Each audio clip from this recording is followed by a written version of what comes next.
guys, magpapatila muna kami ng ulan. Kasi nabutan kami sa daan.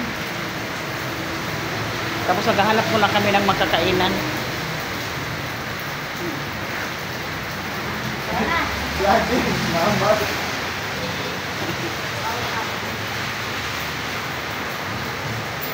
Yung anak ko, yung bunso ko at yung girlfriend niya. Naghahanap kami ng makakainan muna kasi habang umuulan. Sige na, let's go. Maghanap lang tayo ng ano, malapit na tayo eh. 12 minutes na lang eh.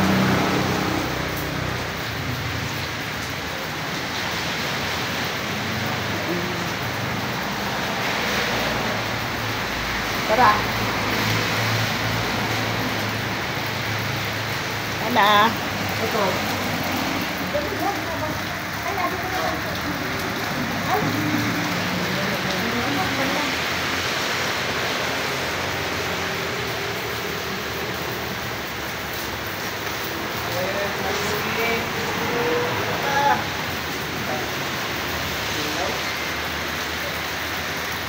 Thank you guys.